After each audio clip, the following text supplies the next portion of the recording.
First, a quick word from me as your guide today. I'm Dr. Catherine Harris. My goal is to give you clear, calm, shame free information about intimacy that strengthens trust, safety, and mutual respect. Nothing here is graphic. Everything here is practical, human, and focused on connection. If you are under your local legal age or you're not sure about anything related to consent, safety, or contraception, please pause, talk with a trusted adult or healthcare professional, and only move at a pace that feels safe and respectful to you. Consent isn't a one-time checkbox, it's an ongoing conversation before, during, and after any intimate moment. With that foundation in place, let's build a simple, compassionate, after sex routine you can actually use. Think of it as a short ritual that helps both people feel cared for now and better prepared for the future. Here's the big idea. Great intimacy isn't just about what happens in the moment, it's about how you land afterward. The way you land becomes the launch pad for everything that follows. These 5 habits are small on the surface, but they compound over time. They calm nerves, prevent misunderstandings, reduce health risks, and create a shared rhythm that honestly makes everything feel more relaxed, more connected, and, yes, better the next time. Let's walk through them. Habit 1 is the gentle check in. This is the heartbeat of healthy intimacy. After you both come back to baseline, take a breath and offer a simple, supportive question. Keep it soft, keep it short. How are you feeling? Or do you feel okay? Or anything you need right now? The goal is not to analyze the entire experience, it's to signal, I care about your comfort. If it feels natural, you can add a small affirmation. I really appreciated the way we kept checking in with each other. Or, I felt safe with you. These kinds of sentences help the nervous system settle.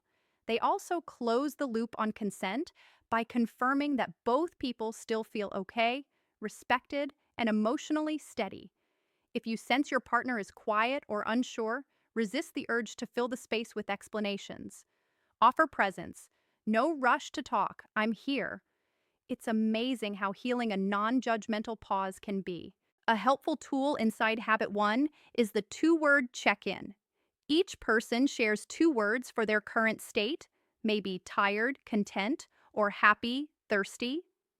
This takes pressure off and still gives real information. If either person feels off, sad, anxious, distant, thank them for telling you. That doesn't mean anything went wrong. Sometimes bodies and emotions don't line up perfectly. What matters is that both of you can name your state safely. When naming feels safe, trust grows. Trust is what makes the next time calmer, smoother, and much more enjoyable. Habit 2 is basic care and health safeguarding. It's not glamorous, but it's respectful. Offer water. Bring a soft towel or a robe. If you use condoms or other barriers, dispose of them carefully and respectfully. Urinating after sex can help reduce the risk of urinary tract infections for people with vulvas. This is simple, quick, and worth making part of the routine. Gentle cleaning is fine. Harsh soaps or aggressive scrubbing aren't necessary.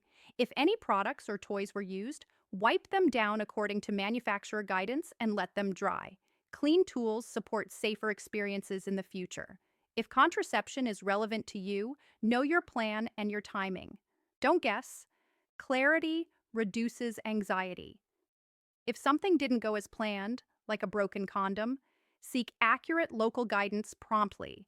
Avoid crowdsourced advice that isn't medically grounded. When you take these small steps calmly, you tell yourself and your partner, we handle things with care. Now, some people worry that pausing for health steps will kill the mood.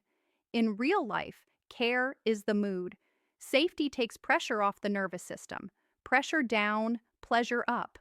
When both people feel safe, the body can relax, and relaxation is the soil where warmth and connection grow. This is one of intimacy's quiet truths. Simple, practical steps are deeply romantic because they communicate responsibility and respect. Habit 3 is the mini debrief, short, kind, future focused. Think of it as a 2-part sentence, a highlight and a tweak. A highlight is something you appreciated about the connection. I liked how we took our time, or I felt really close when we made eye contact, or I loved that we laughed. Then a tweak is a small, specific improvement framed gently and without blame. Next time, I'd love a bit more pillow support, or let's keep the room warmer, or if I'm quiet, don't worry, I'm just focusing. The magic is in how you say it. Keep tone light, posture open, and words concrete. You're not grading a performance, you're charting the map together. When giving feedback, avoid global judgments like always or never. Use I language. I noticed, I felt, I prefer.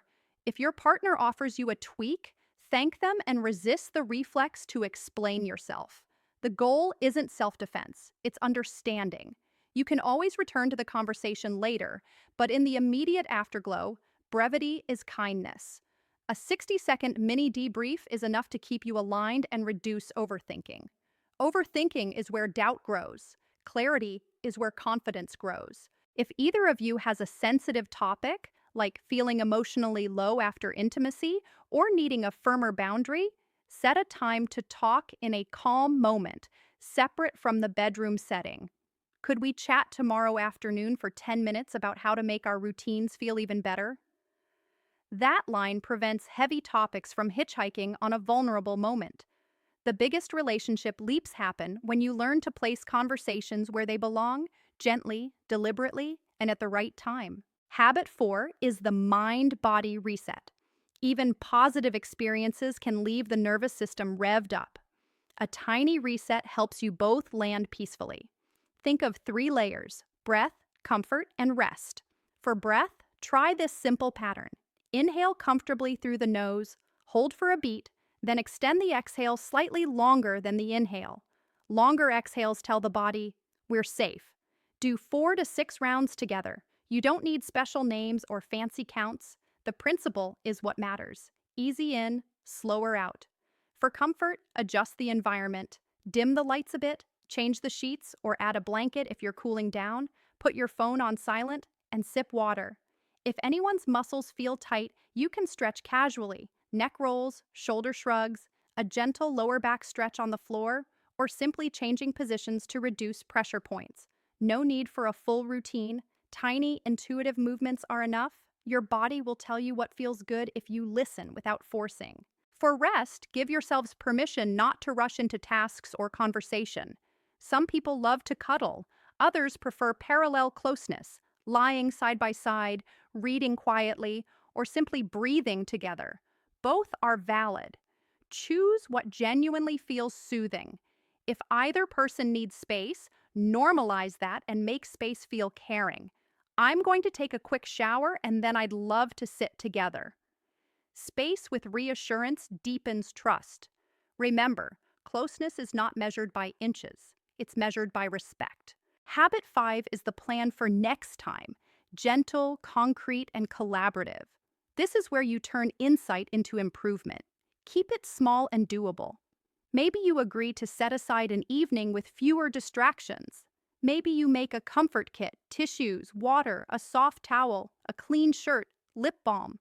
Maybe you add a tiny ritual that makes you both smile: a favorite playlist, a diffuser with a scent you both like, or a short gratitude sentence you say to each other afterward. Thank you for being so thoughtful with me. If you use contraception, clarify who does what and when, so the mental load isn't unspoken or uneven. If protection is part of your plan, check supplies before you need them. Last-minute scrambles increase stress. A surprisingly powerful tool inside Habit 5 is the traffic light reflection you can do the next day when you're not tired. Red: what should we stop doing because it doesn't work for one of us? Yellow: what needs a little adjustment? Green: what really worked and should stay? Keep each list short, 1 or 2 items total. Then choose just one yellow item to improve next time. When improvement is incremental, confidence stays high. Confidence, more than any trick, is what makes intimacy feel good, because confidence quiets the mind and frees the body to enjoy. Now let's place these 5 habits in a real-world rhythm, so they feel natural rather than scripted. Imagine the whole arc. You finish. There's a pause. Habit 1, the gentle check-in. 1 or 2 sentences plus water. Habit 2, basic care. Use the bathroom if needed, tidy up respectfully, handle contraception, or follow up calmly. Back to the room. Habit 3, mini debrief. 1 highlight and 1 tweak, kindly expressed. Then habit 4, mind-body reset. Some easy breaths, a bit of quiet, or light cuddling. Finally, habit 5, a tiny plan. Next time, let's warm the room a bit more, or let's keep water by the bed. That's it. The entire sequence can be 5 to 10 minutes, and it pays dividends you will feel. Let's go deeper on a few common challenges so you know how to handle them with grace. One challenge is mismatched emotional timing. One person might feel talkative, the other needs quiet. Instead of taking it personally, name it as a preference. I'm happy to chat, and I'm also okay sitting quietly. What do you need? That sentence keeps both options safe. If you need quiet, add a time promise. Could we talk in 20 minutes? Uncertainty is what makes people anxious. A clear time softens that uncertainty. Another challenge is post-intimacy blues, where a person feels unexpectedly tearful or low even when everything went well. If this happens, normalize it. Be gentle and avoid interpreting it as rejection. The body can have complex emotional waves. Offer comfort without interrogation. I'm here with you. Would water or a hug help? If this feeling is frequent or intense, it's wise to speak with a clinician who can help you understand and regulate it. You don't have to figure it out alone. A third challenge is boundaries that shift. What felt fine one day may feel different on another. Rather than seeing this as a problem, treat it like your weather report. You don't argue with the weather, you adapt your plans. Use the now next line. Right now, I'm comfortable with closeness and talking. Next time, I might like a little more quiet afterward. When you allow flexibility, you reduce pressure. Reduced pressure often restores comfort faster than pushing for sameness. Let's also talk about respect across differences. Bodies, experiences, and cultural backgrounds vary. Inclusive, kind language helps. If your partner uses different terms for body parts or experiences, mirror their preferred words without making it a big deal. If you or your partner live with chronic pain, sensory sensitivity, or anxiety, these 5 habits are even more helpful because they keep the body and mind in a zone of safety. Shorter sessions, more breaks, more water, gentler lighting. None of this is less than. It's smart. It means you're listening to reality rather than fighting it. For people navigating longer relationships, routines can drift. The remedy isn't to do something dramatic, it's to recommit to the small habits. Set a monthly connection check. 15 minutes with a cup of tea to ask, what's supporting our closeness right now? What feels like friction? Is there one small adjustment that would make next time better? Write the one change on your calendar or a shared note. What gets written gets remembered. When you both see progress, even tiny progress, motivation comes back naturally. For newer relationships, the fear is often saying too much. Remember that gentle clarity builds trust. If you appreciated something, say so. If you need something, ask simply. A great training wheel sentence is, next time, could we? It's respectful, forward-looking, and specific. Next time, could we dim the lights a bit more? Is small, doable, and easy to say yes to. Stack a few of those small yeses, and you'll notice the entire experience softens and deepens. You may also wonder about digital aftercare. Texting can be warm. Thank you for tonight. I felt cared for. Resist the urge to dissect everything over messages. Tone is hard to read. Use texting to affirm and schedule, not to process. If a bigger conversation is needed, set a mini call when both of you are rested. Screen-mediated misunderstandings are common after vulnerable moments. Protect the connection by choosing the right medium for the right message. Let's return to the heart of this. Intimacy is a living conversation. It's not a test. It's not a performance. It's 2 people choosing care. These 5 habits, check-in, care, mini debrief, reset, plan, are not rules to grade yourself against. They're a shared language that keeps you on the same team.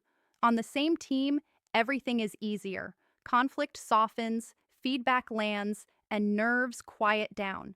When nerves are calm, presence returns. Presence is where real pleasure for body and heart can grow. If you'd like a simple script you can try tonight, here's a gentle one you can adapt in your own words.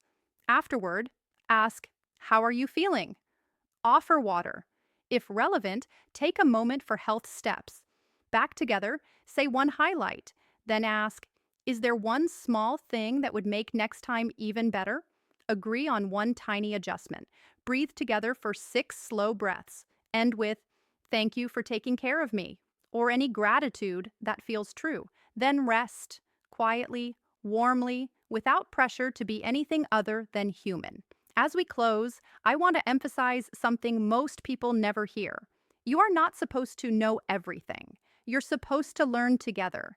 The couples who thrive are not the couples who never make mistakes. They're the couples who repair gently and keep talking. Curiosity is attractive. Kindness is attractive. Consistency is attractive. Those are the qualities that echo long after the lights are out and the day begins again.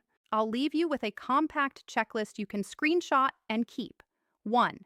Gentle check-in. How are you feeling? 2. Basic care. Water, bathroom, tidy, protection plan if relevant. 3. Mini debrief. One highlight, one tweak, both expressed kindly. 4. Mind-body reset. Slow exhales. Adjust lights or blankets. Quiet time or a cuddle that feels comfortable for both. 5. Next time plan. One tiny change you both agree on, written down or remembered easily. That's the whole routine. It doesn't need to be perfect. It only needs to be practiced. Thank you for spending this time with me. I'm Dr. Catherine Harris. Take care of each other, take care of yourselves, and remember, the way you land together shapes the way you lift off next time. If today's conversation brought up questions about health, contraception, STI testing, or emotional well-being, reach out to a qualified professional in your area for guidance that fits your situation. You deserve information you can trust and a relationship culture built on care, honesty, and respect.